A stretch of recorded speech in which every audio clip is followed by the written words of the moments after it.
I'll tell you. Okay,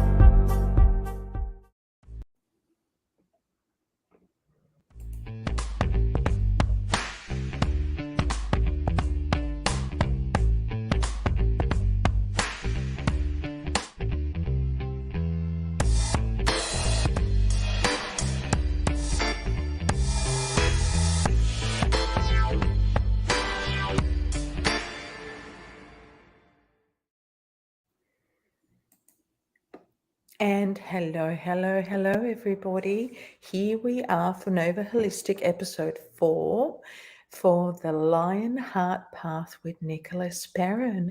Hello, Nicolas. Welcome, my darling. So good to have you on. How are Yes, thank you? you. Yes, it's been an interesting time. It feels like the material world has been grating my gears the last couple of days. I've been having a few conversations with people, and it feels like sometimes you just got to stop and take a moment and come back into the inner realm. So that is the honest and truthful experience in this moment. In how am I? And I couldn't possibly agree more. I was journaling quite late last night, working through some energies that have been resurfacing in my body. I've been listening to some astrological reports, and there's,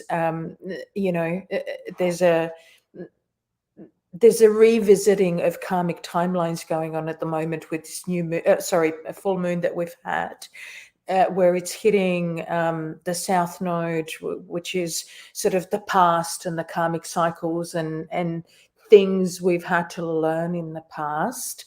It's all being re-triggered with this energy to make sure that we've graduated from the lessons, and in order to really help us finalize those karmic timelines and cycles, and hence the face palm. Yeah.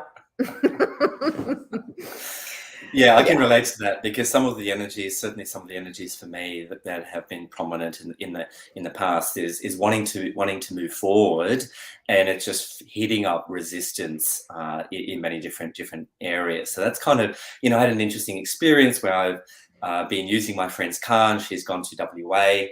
And the battery died literally within the first few days of me having the car and having to, maneuver myself around of getting the car jump started. And it's just an interesting analogy because the battery, you can't start the car unless you've got a working battery. So it is true, like looking at or hearing just what you shared, I just recognized that the lesson for me was just to stop and just to allow all of those energies to transmute back through the heart portal and come back into alignment before I, attempt to put myself out there in the world. Yeah. Yes.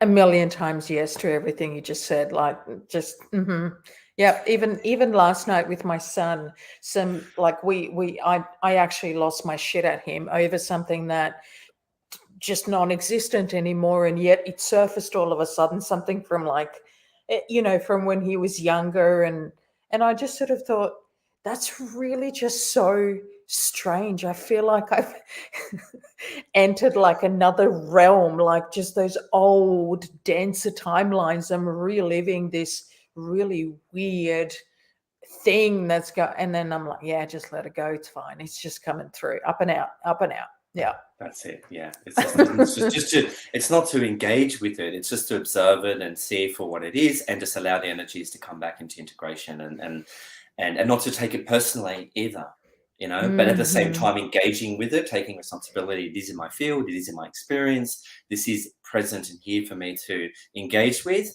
But try and find some wriggle room of laughing, and I did have a couple of laughs with myself, and with the two dogs that are here as well, because they were certainly playing out in all of the energies that are going on. For sure, yeah. And what you just sort of mentioned is such a, in my experience, such an important and key, like critical, vital aspect of being able to transmute and transcend the old timelines. And that's that thing around being able to recognize the old so you can put it where it belongs, so that you're not perpetually falling back into the same cycle. Yeah. Maybe later on throughout this conversation, we'll get to revisit, what it takes to get to that point of recognition, so that that next step of it, just allowing it to move through us, can happen. Because without recognition, it's like that, yep, round and round we go, merry-go-round through the same lesson, and recycling the same shit once again. It feels, talking about recycling the shit, it does feel that we're all, we all have been, gifted a responsibility in engaging with a certain amount or a certain flavor of what is unresolved at the collective level as well. And I think it's important, because I know a lot of people, gone through multiple healing processes, often over a long period of time. And I think it's important to actually let go of how long I've been processing healing in any of it, and actually just work in the present moment, because that's what's truthfully here, and not attach any stories of it should be done and I should be over this. Why is this happening?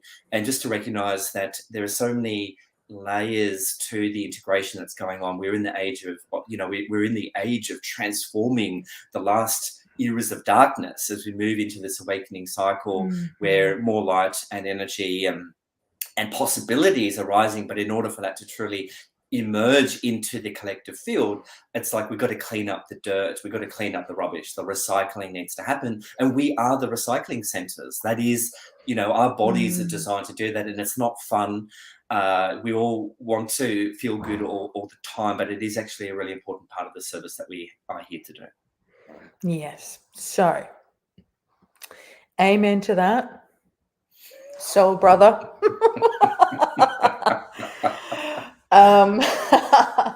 Speaking of, engaging with joy and allowing joy to support that process of transmutation. But anyway, just maybe that's for a later on as well. Here's where I wanted to start. The conversation that we've had in these first 8 minutes is a conversation that's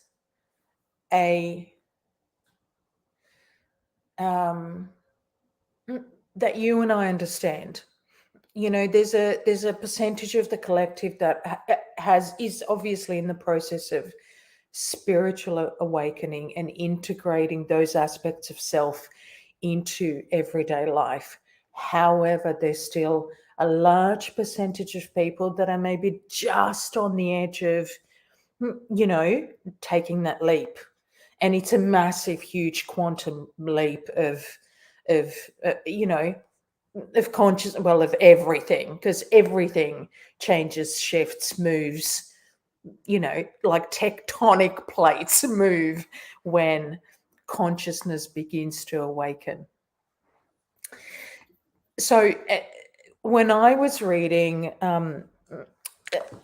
full disclosure, Nicolas very kindly emailed me his bio. And I haven't shared all of the bio because I wanted to use some of that to start a conversation. And one of the first thing that I want to start with, Nicolas, if you don't mind, is I found it really interesting. In your bio, you talk about, so I'm basically going to highlight some themes, from that, and then we will maybe allow the conversation to evolve from that. You mention in, I think it's your third paragraph, that you originally worked in the corporate world as a project manager. And then, you say living 9 to 5 life, and then transitioned out about 10 years ago to live a more heart-centered and soulful life.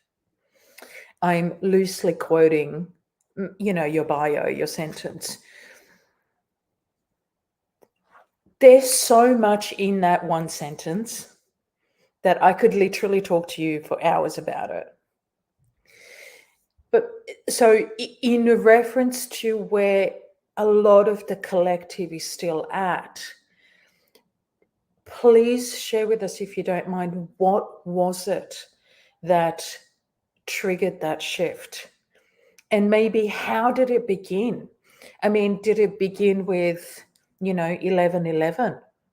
Synchronicities you began to notice, or like, what would you please share with us, just so that we can have that as a starting point, and then talk more about, from there, how did your passion, your work evolve, and how that can help somebody else potentially in their own, journey. Yeah, If you sure. don't mind.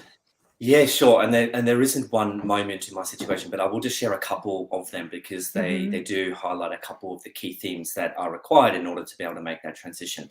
So the first big one for me was acknowledging my sexuality, which, started as a teenager, but it was, it is a big one, because in the mainstream world, particularly when you're a teenager in your early 20s, the theme of wanting to belong, wanting to be liked, wanting people to validate me, wanting to be approved by society. And I was brought up in a religious family, so we went to church every Sunday, and I already knew, I could feel the creative tension in that. And I remember thinking to myself, when I was sitting with all of this, before I kind of made any clear decisions, I was like, I've got shape-shifting chameleon abilities. I could totally play that card if I wanted to.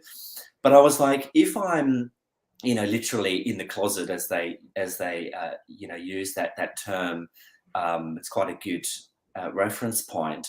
I, felt in my being and felt in my body like I'm just not being true to myself. And I had this really kind of strong, sinking, dead feeling inside. And I could feel that if I chose to go against that I would be going against something that is actually wanting to be explored, wanting to be expressed, wanting to be known to me. And I could feel like there was just this knowing in me that this isn't going to be good for me. Like, this is probably going to be an uphill battle. And what would be the consequences of that? So that was one of them. And then through that whole process, I had to then realize that there's a difference between what people believe to be true, their belief systems, what they think is right, how they want to live their life, and realize that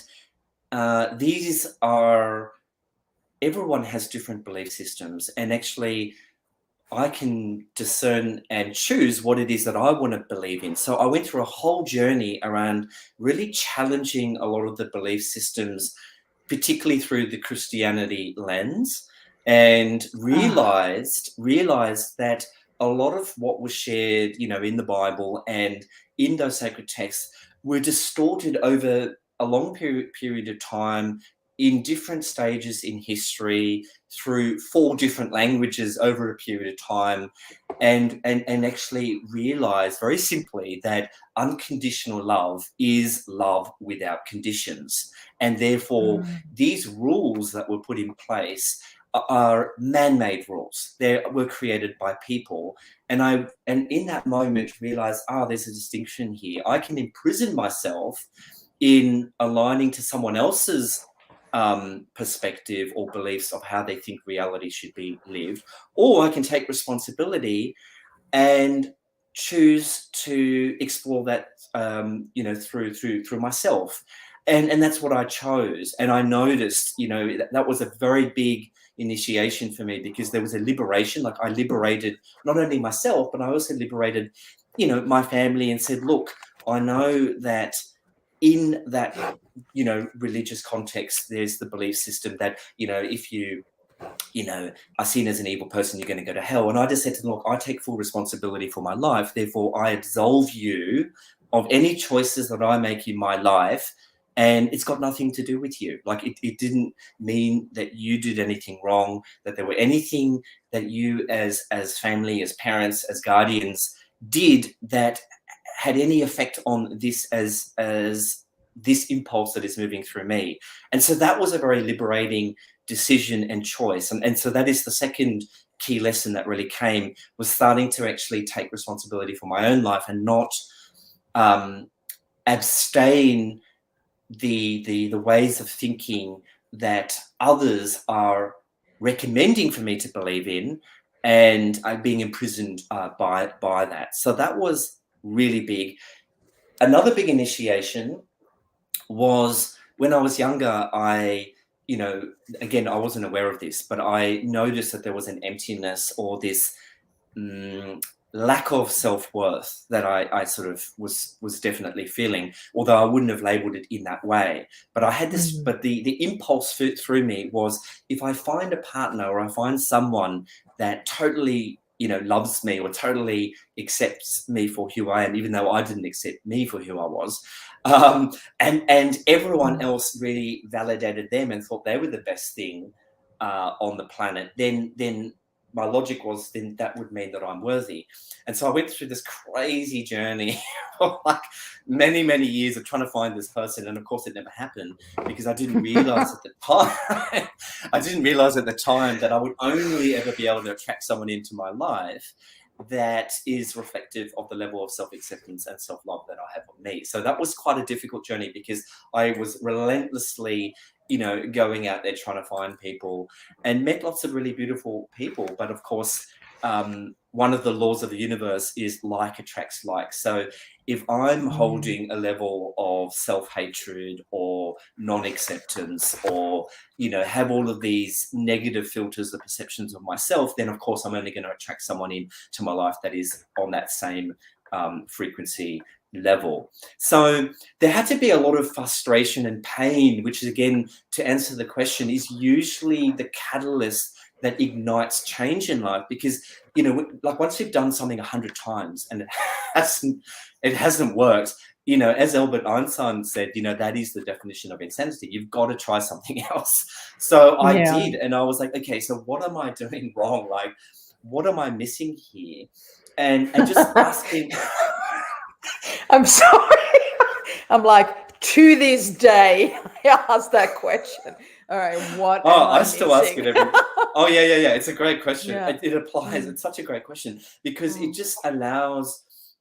It allows our heart and allows the right brain, and it allows the beingness of who we truly are beyond the ego personality to actually come in and guide, because it's the ego personality, which is the filter in which we perceive our reality through our belief systems, through the thinking, through the emotions, through the programming, which we all have, by the way.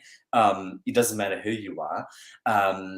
But then as we continue to integrate, then that programming becomes cleaner. It's like, instead of the window having all of this fog and you can't see out the window, over time it's like you take the fog away and you can actually see a little bit more clearly. You go, oh, okay, now I actually know what I'm looking at. Whereas before it was all very vague and rather chaotic and dramatic, you know, which is the usual, or what most people experience in their life. And that was certainly my experience too. So so that was another key initiation. And then I'll share one more, which was, because this is often another way that we get guided in life. There are synchronicities that come in, which is usually through someone else. Someone else comes into our life that brings a message, that brings, it could even be a moment, like a glance. It could be an experience that changes something, and it's palpable, but at the same time, it's not quantifiable. It's like, what the hell happened? I don't quite know. And for me, that was a friend giving me a book, which was called The New, it was a book by Cryon called The New Earth. It was something like that. It was back in 2006. And I remember reading this book, and it didn't make any sense at all. Like, I remember reading it, not understanding it. And later on, I've now come to understand why, and it's because the consciousness and the energy embedded behind the words of that book was on a totally different level of reality to what I'm attuned to, and therefore I wasn't able, it just didn't land for me. But by reading the book, I took in and activated something in me, which then started to catalyze, like, so a dormant seed, a little bit of water got watered on that seed, and with a bit of sun and in the right soil, something started to happen. And so that was another key point. So I think those three stories just give maybe people different perspectives of how this process naturally can germinate and take off. Okay. Yeah. Yeah. Well, the thing that I like, so I'm thinking about, for example, I mean, that I have a counseling practice, right? So I work, with lots of people one-on-one, right? I'm thinking about my clients and how their journey of conscious healing often begins, as we start to work together. And what I love, well, not most, but what I'm observing from everything that you said, the thing that stands out the most is how you learn to trust that feeling in your body, regardless of age. That was a kind of clue.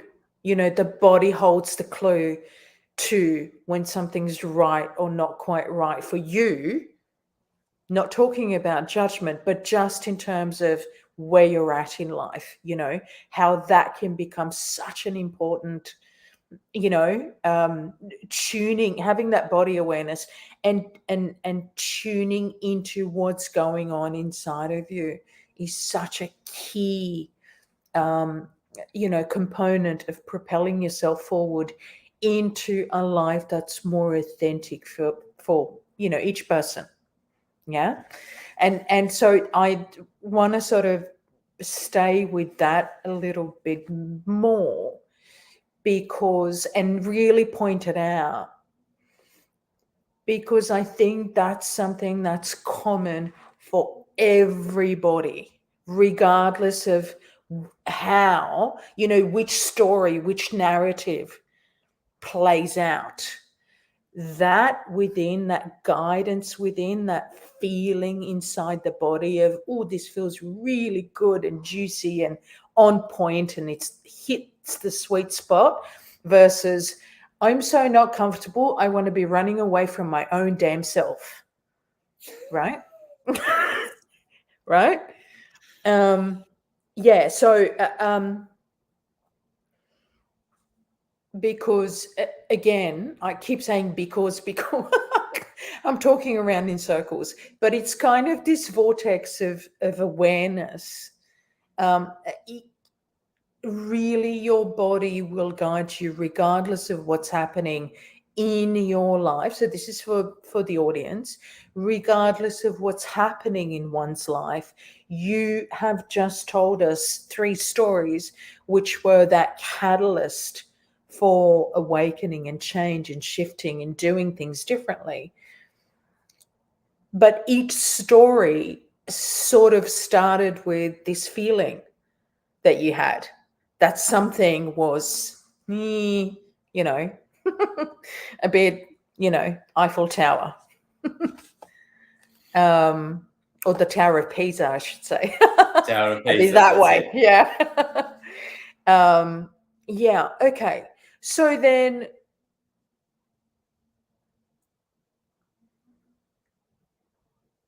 if I almost want to say, if people get nothing else from this conversation, let them take away from this conversation that body intelligence, that thing inside, is so important. It's critical, almost critical. Yeah. And everyone's got it. Would you agree? Absolutely. And the body doesn't lie, because yeah, it's a way to truthfully engage, you know, in anything in life. You know, is this person that I'm speaking to, is this a good person for me to be connecting with in the moment? Are they telling me the truth? Or in the particular situation, you know, do I need to be in this situation? Do I need to leave this situation? Or if you're making decisions, you know, in life as well, like, where do I go? Do I take option A? Do I take option B? Do I take option C? Or, you know, do I need to be somewhere actually completely different? So you can use your body as a way to get information, because as you were sharing, Jana, our intuition and our awareness is always there, and it's like a radio station. And unfortunately, because most people are so mentally entrained into the thinking and the stories and what's happened in the past and worrying about the future in that kind of high beta brainwave space, that often the gentle intuitive knowing, which is always present as well, often gets neglected or overlooked, because it's like, if there's big pebbles going in to a pond and there's lots of splashing going everywhere, you're kind of missing the more subtle ripples that are just naturally emanating from the center. You know, you don't see that, you see all the noise. And so one of the issues is, how can we as people clean our inner state so that there is a little bit more peace and balance and harmony, so that I can access that inner knowing, so it becomes stronger and stronger and stronger. And there's a really interesting North American native proverb, which is, you know, there's two wolves. You know, there's the wolf of love, and there's the wolf of fear, and the wolf that ends up winning is the one that you feed it. And so what that means is, if you place time, energy, and commitment in harnessing or gestating or allowing that inner voice to actually get stronger, then the noise elements will naturally start to diminish and go more into the background, and then that other voice will get stronger. But if you're staying just in the mental thinking and in the chaos and the drama and the busyness and in the, you know, craziness of the world, then it's going to be difficult to hear that voice. But coming back to the body is certainly such an important element of that. Absolutely. And there's a whole science around how to do that. And speaking of the how, I'm going to ask you now to tell us a little bit more about your work, your modality. What is it that you do, and how you guide, you know, people perhaps to their higher or highest potential? Yeah, sure. So I've studied lots of different modalities over the years. You know, I've done Reiki, I've done theatre healing, I've done matrix energetics, I've done different coaching modalities, all of these things. But what I realized as time went on, that there are some really core, simple foundations that apply to everything.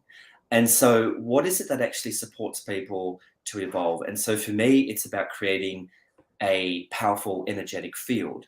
And so our hearts, you know, there's an institute called the Heart Math, and they've measured that the heart field is 5,000 times stronger than the brain. So as a space holder and as a guide, which are probably the more accurate terms that I use, or a mentor, it's like, how can I create a space for people so that their own natural magnificence, their own wisdom within them, their own spirit, soul, multidimensional nature self, and ultimately the universal consciousness, how can that speak through them so that they can find their own true heart's calling and follow that? So for me, it's really about creating a powerful space. The consciousness and the energetic field immediately opens up new possibilities. Immediately. So, I don't know. Sorry, it's just my screen decided to minimize. Sorry, there we go. Can you see? Everything's okay at this end, sweetheart, so don't worry. Okay. Yeah, Okay. I'm not everything's quite sure. good at this end. Okay, great. So, so the energetic field is the one element. Then the next element is sharing with people the universal law, which is how do I live in right relationship with the cosmos. So it's not just the earth, like there is natural law and knowing how to be in right relationship with the earth, but it's actually beyond that. And there are a lot of key learnings and laws or paradigms to be aware of that just makes life a lot easier. It's a little bit like being given a manual to the game of life, which no one is given when we're born. That's part of the, it's like the hide and go seek game that we're all playing. We all forgot who we are. We've come to learn, and you've got to find the bloody manual. It's like, where did they put the manual? And before incarnating, probably the last message is just find the goddamn manual. Don't forget the manual. And of course, sometimes we never find that manual, and that's why life can be really, really difficult. It's like going onto a golf course and trying to play golf with a cricket bat. Like, it's just not going to work. Like, it's really, really bloody hard. Why is it that other people, the ball's going 100 meters and my ball's only going 5 meters? Like, what is going on here, right? So sometimes even hit the bloody thing, yeah. Or can't even hit the damn thing. So it's like, like we've actually got to take a step back and go, okay, what are the rules of the game, and how can I, flow with that? Because when I work with life, and even beyond, when I say life, I mean, sure, the physical world, but even beyond that, because the physical world is just a tiny, it's like the little top of the iceberg of the whole big picture, then things can just work. And that's when people say, oh, wow, I'm in a flow state, or these synchronicities are coming into my life, or my life is just working. That's just because they are in that alignment of who they truly are, and they're in their true authentic expression, and they are making choices and decisions that are in alignment to that. So I help people just understand what those things are, and then help them align themselves over a period of time. Another key component is the transformation, the integration work. How do you transform, the negative thinking, whether it's emotions, past life, soul spirit, unresolved karma stuff, ancestral stuff, things that your ancestors did that never got resolved. That is being carried through your DNA. Oh my God. We literally, there's all the shit that's happened over a long period of time, and it may be you are the person in your family that has to deal with this stuff, and those energies are impacting your life. Do not underestimate that. It's not just you. It's not just your life experience. Yes, your childhood, the first 7 years of your childhood had a significant impact in the programming, through the culture that you're in, through how your parents as two role models were in your life. But there's there are other forces, huge tectonic forces that are creating all sorts of interesting experiences in life. So you've got to learn how to engage with these things. Otherwise, it's like trying to walk up a mountain, with a freight train, and you're pulling up a freight train and you're wondering, like, why the hell is life so bloody hard, right? Whilst you're wearing thongs and shorts. Yeah, thongs in a mankini with a Hawaiian hula hoop. I was like, I swear to God, they gave trying me to drink a cocktail. Yeah, it's like, I don't know. I'm trying to have fun here, but God, life it's really throwing me all these curveballs. So, it's like, you just got to understand. We've got to understand the perspective of what's going on. And so then the other element that I help people with is to get them to come into their heart, which is the portal to the access of all that is, which is where all the answers are, which is where all the energy that you need in the quantum space. And you're, as you started off the podcast with, helping people find their way, because there isn't one way. And I think that's the really important lesson here. Other people can suggest all sorts of great and wonderful things that have worked for them, but it may not work for you. And the only way to really be fully sovereign in your decision making and the way that you live your life is to find the answers, or to learn how to be able to access information within yourself. And of course, there are going to be mentors, guides, people in your life that come in to share, teach, show, guide. But still, you have to use your discernment on who do you say yes to. And even if people that have been on the journey for a long time suggest things, you are still responsible in testing that out for yourself, inquiring it, contemplating with it. See, does it work for me? Maybe I need to make a few tweaks.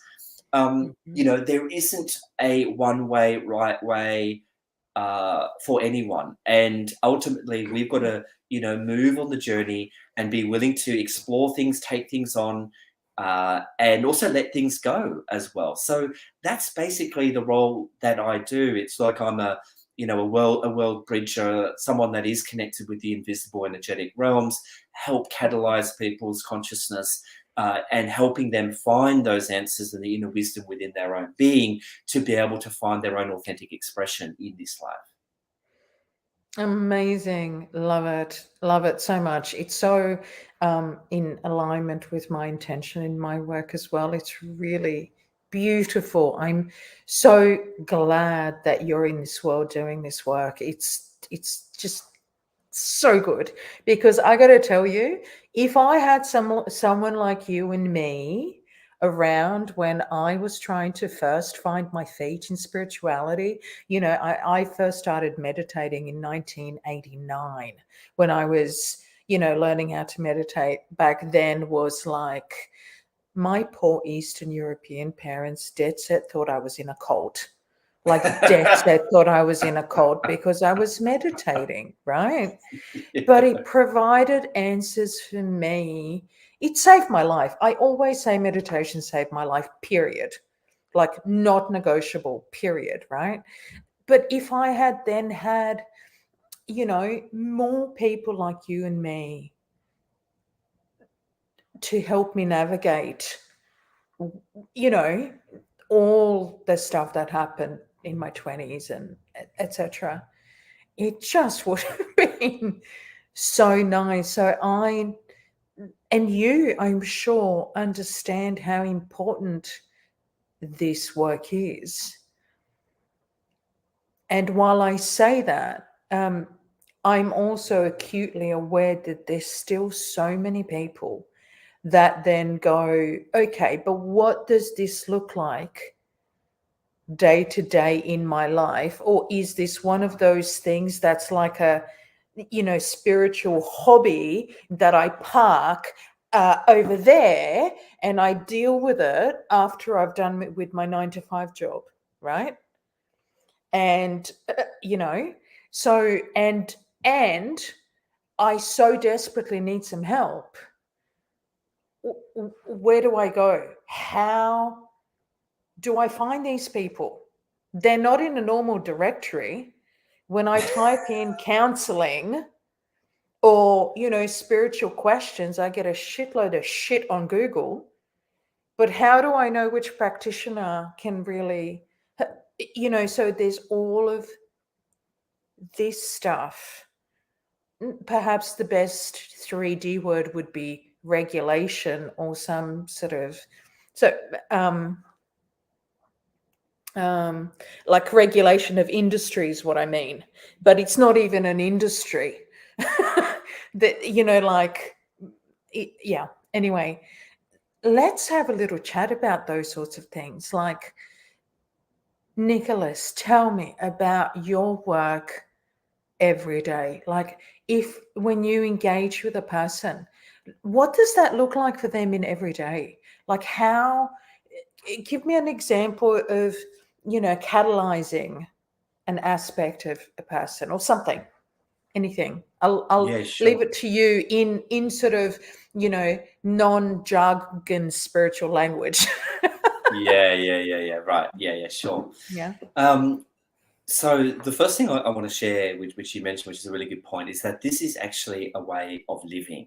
So it's not that I'm meditating in the morning and then forget about that and then go into the chaos of the life. So the actual intention is, how can you actually bring your meditative state throughout the whole day? So when your eyes are open, when you're having conversations with people, when you're making business decisions, when you're in the nitty gritty, or, you know, the game of life, it's like, how can you bring all of what you've been cultivating into the everyday? Now, obviously in the beginning, that's not possible. So you've got to build it over time. So in the beginning, it is important to have a daily practice and to build those skills. It's no different to, you know, if you want to create a healthy body. You've got to exercise, eat healthy food, and it's not going to happen immediately. But after 2, 3, 4, 5, 6 months, if you are consistent and committed, then you will get results and things do change. So this is no different with anyone wanting to receive any kind of results in their life. And so the daily practice is a really essential part so that people can actually integrate it so that they can become, it becomes a way of living. It becomes automatic. So I'll give you a tangible example. So one of my clients that I worked with in the past, kept manifesting these difficult managers.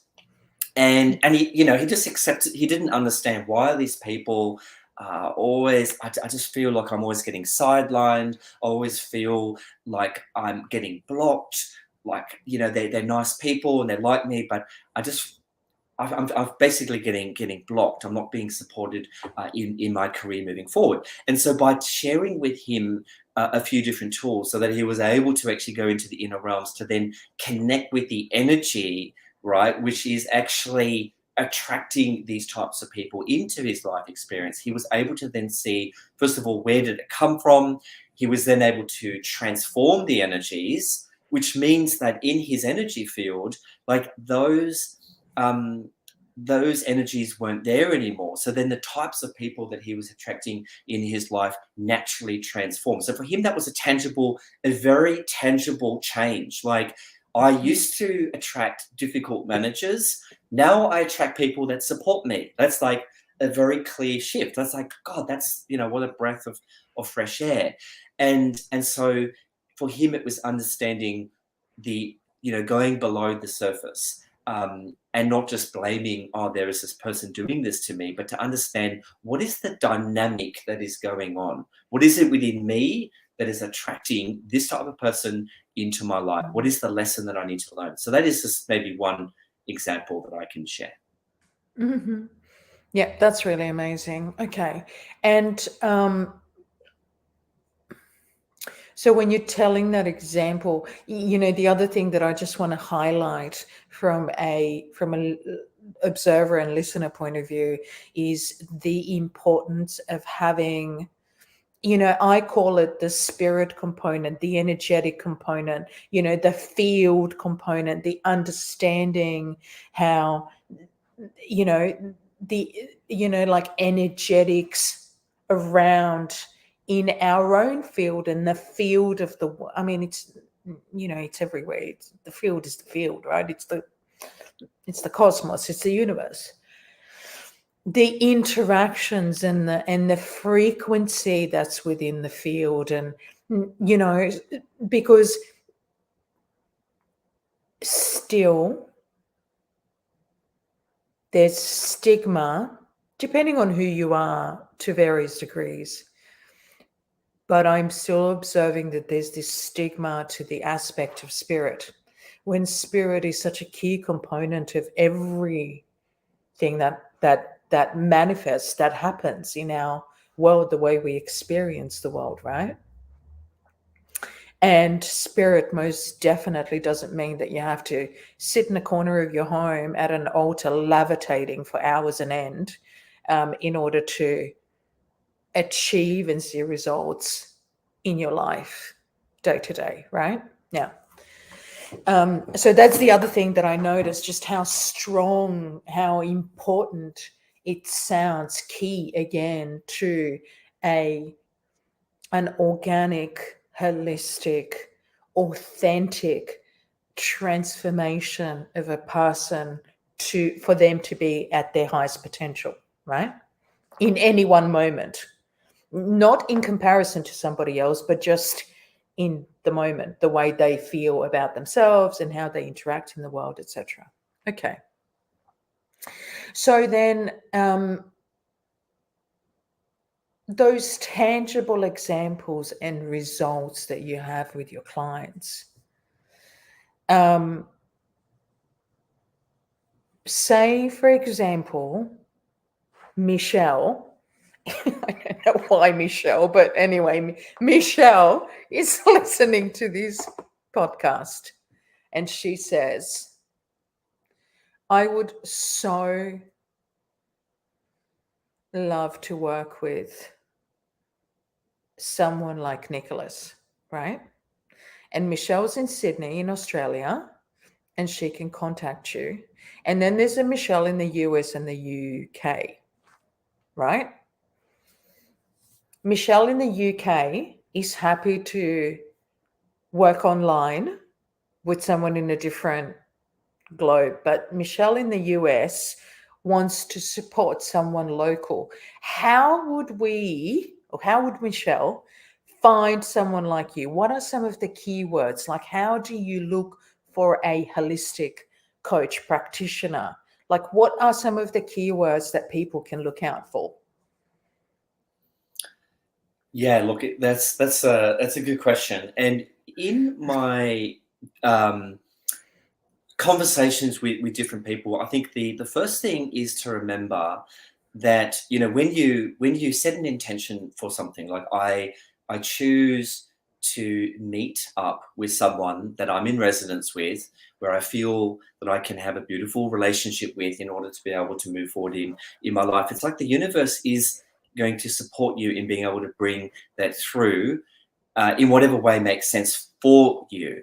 So there are so many different things, you know, online, whether it's YouTube, through or social media or anything. To be, you know, probably the most important element is your relationship with the person, or how you feel in terms of trust, safety, your level of connection and openness and energetic resonance with the person. That is really, really important. So even if someone has a lot of experience, but you don't feel like they get you, or maybe you don't feel like it's not quite flowing between you, you're better off finding someone where there is that connection. So that is really, really important. You know, there are just so many, you know, you can search for, you know, spirituality, you can search for, you know, intuition development, you know, all of these different words, personal development. But at the end of the day, there are going to be thousands and thousands and thousands of different options that come up. And, you know, it may be that you might want to have a look at a couple of videos and to get a sense of the person first, and then to have a conversation with them and just kind of sense and see whether, you know, you resonate. Do they have a website? Can you get a bit more information about who they are? You know, but for me personally, most of the coaches and all the mentors that I work with, they usually came through synchronicities. Like, I can't even remember. I remember Googling actually my very first, the very first guy that I worked with when I was actually in corporate. I can't remember what words I used. I should have remembered what, you know, No, what it's it was. fine. Yeah. But it was, but the secret, like I did actually find the right person. So again, just trust your own inner guidance, and also get a sense of, you know, like what is important to you as a person. Like, for example, I just recently had a conversation with someone with truth. Like, he knows I resonate with truth, and it's a certain frequency and vibration that is emitted.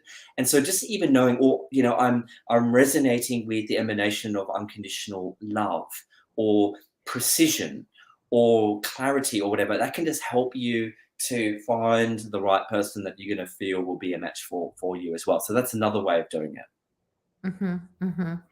That's really amazing. Okay. And the last sort of little, I guess, question that I want to put to you is, if you were to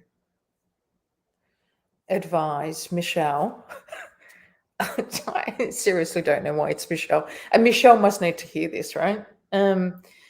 If you were to give Michelle some advice, right, about what is it that she could do right now to begin to align more in the flow of her highest expression, what would that be? What could she do today, right now? Something So simple, yeah, maybe at home, I don't know, yeah. So the answer that I'm going to share is assuming that this is someone that, you know, may not have had much experience at all So the one of the things that we have all the time, we're doing it all the time, is breathing. And so for most people, their breathing is very, very shallow. They're breathing just into the top part of the chest. So what you can do right now that will fundamentally change how you feel is breathe into your belly, right? Breathing in through the nose. And just pause and then breathe out through the mouth a little bit slower through the mouth. And if you do that for 2 or 3 minutes, I guarantee you that you will feel different. So what happens is that it regulates the nervous system. And so if you are in that fight flight, if you are feeling a bit stressed, you are feeling a bit, you've got your knickers in a knot, then what is going to really support you is to stop what you're doing. Don't try and continue doing what you're doing if you're in a stress space. You've got to stop, reset yourself with something like the breath, and come back into a more neutral space. So even just that piece of advice is a game changer, because for a lot of people, they're in a stressed state, in a place of chaos and drama, trying to take action from that space. And it just gets harder and harder and harder. You make more mistakes, you forget things become more and more pear-shaped. And you're better off just stopping, taking a moment to resetting, and then when you feel that you've got your balls together again, that you continue, re-engage once you've come back into a place of more neutrality. So that would be what's super simple. You don't need to do any training. It's something that's available for everyone right now. Yeah, if anybody asked me that question, that's exactly what I would say as well. I'm so glad you said that. That, to me, that's the key to, like, it's a foundational must, like to just learn how to stop for a minute. And I call that reinvest back into yourself, because there's so much investment outward, and just coming back to self, coming back to the moment is get that right. So much. And the other thing I want to share is some of these practices, which might seem very, very simple. So I'm sharing this because someone may have been on the journey for a long time that's listening as well. And even something with the breath. Like, I remember I was at one of those big kind of conscious spiritual festivals, probably about maybe 10 years ago. And I remember meeting this old man just before a workshop, and he just said, I would like to share something really cool with you. It's super simple, but profoundly amazing. And I went, okay, sure. And he took me through the same process, breathing in through the nose, pausing at the top, breathing out through the mouth, pausing at the bottom. And then he said, if you can allow your awareness to become one with the still point at the top of your breath and the bottom of your breath, you will experience oneness with all that is, right? Which is, that's a profound experience, to be able to literally dissolve your sense of self and merge with the universe in a space of complete wonderment and presence and nothingness. And I share that because it's that same simple breath. It's the same thing that we've always had. We've always been breathing. And so it's like we're only one breath away from being able to necessarily invite in quite a powerful and beautiful experience. And sometimes the very, very simple things in life can actually be, it's like one key to the right could unlock a whole new world for you. It's like often things don't have to be so complicated, and using what we've got. You mentioned our body as a trusty steed and vehicle that we're using in this life. It's a technology. It's a biological technology that we're still learning, like what the hell this thing can actually do, and it is way more extraordinary than any of us honestly believe what is capable of. We're probably using like 0.1% of its exquisite the potential of it. In reality, we're probably just a tiny little fraction of that. So I just want to share that because, again, there's lots of secrets, there's lots of nuances in often the very simple things in life, and it's there if we just look for it. I'm just typing out some of the things that you're saying that I love, love, love, love, love. Okay. Great. Now, before I forget, can you just tell me your website address? www. I should be more prepared. My apologies. If I go off screen, I don't know whether I disappear. So I'm just going to ask you to Of course. for the address. So it's www.lion, Lion, heart, HEART, coaching, COACHING.com.au. Right. That's where correct. you can find Nicolas. It's where you can find me. I'm there. That's where you can find him. You can also find me on YouTube and Facebook. Oh, okay. So rather than typing away now, maybe you can add in the comments afterwards, like all your handles, or give them to me and I'll just post all the. Absolutely. Yeah. Okay. Amazing. All right. Now, what else did I want to? Where are we at? We're almost at an hour. Holy moly. That went so quickly. I can't believe it. That was such a beautiful, smooth conversation. I'm genuinely so grateful to you. I love speaking with you. You, Yeah. we have a great time. Yeah. Just for the audience that haven't, read my post or don't know, many moons ago, probably about 6 years ago, I think we worked out.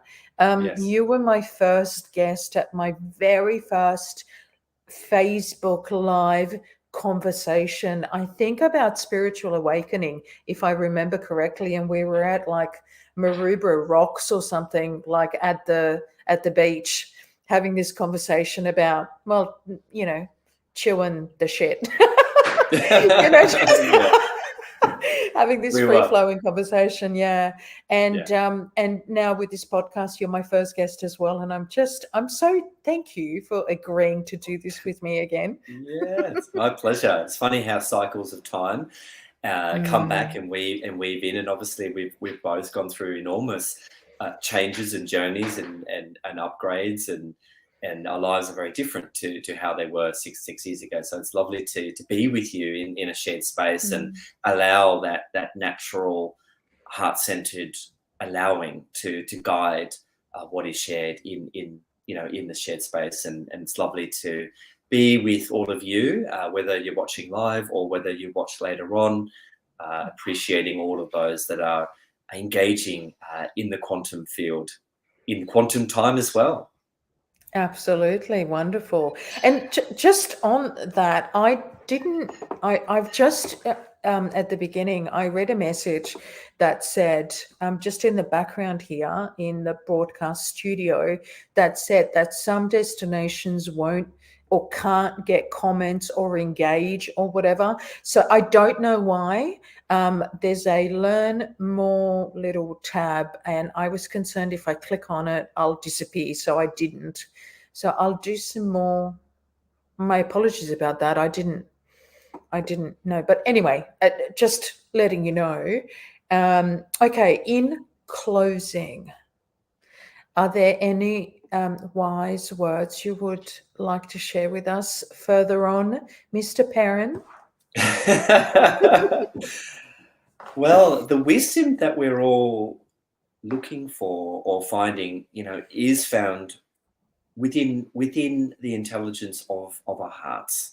And I know that in the mainstream world, a lot of people feel the need to try and fill their minds up with more knowledge, more information. If I know more, then I'm going to be a better person, more successful person, have all the answers. But actually, it's in a way the opposite. It's like as I empty myself out and be in the unknown, in the not knowing, that the infinite wisdom of the universe can actually then come through me. So like most of the things in this wonderful world that we live in, it's the opposite way. don't fill your cup up, no, empty your cup out, and then allow your cup to receive what is meant to be received in the given moment. So that would be my final sharing with everyone. That's really amazing. Thank you. May that be a gift to all of you that join this conversation at some point through the multidimensional field and interaction and, bumping against each other or particles of each other, bumping against, in the quantum field. Really grateful to you. Again, I don't really have anything much else to say other than to quickly summarize this conversation and the importance of body awareness being the sort of physical marker of what's happening with you in your world. A really important physical marker, the breath, in order to enhance your health and well-being in any one moment at any time. It's free. You don't have to go anywhere. You don't have to do anything. You can literally do it while you're in the shower, in the bathroom, in once you've parked your car, before you go into a shopping center, anywhere. I wouldn't recommend doing it while you're driving, but you know what I mean. And heart-centered intelligence, the emptying of this vessel in order to allow the highest potential to flow through you. All of these are within, very firmly alive and within my intention for this show to honor those aspects of self-being, mind and the body, the emotional body, that heart-centered awareness, and spirit, that energetic flow. And on that, I think we're done. Yay! We're done. Yeah, what a beautiful sharing. And just appreciating you, Dijana, for feeling the impulse and the evolutionary impulse and the inspiration to say yes to hosting and holding the Nova Holistic podcast, and wishing you many, many blessings, and many, many other wonderful presenters come and be able to share the good news with people if they are willing to receive. And may more people be able to, ultimately be happier, healthier, thriving, human beings that feel like they're living a life that is authentic and real, one that is based on contribution and fullness and also enjoyment, because we are here to enjoy this beautiful life that we're in. Absolutely. That's really great. And if you're inspired, please feel free. This is to everybody. I invite you to share this with your friends, your family, those you might know that could benefit from conversations like this. Please go ahead. Let's hit that algorithm.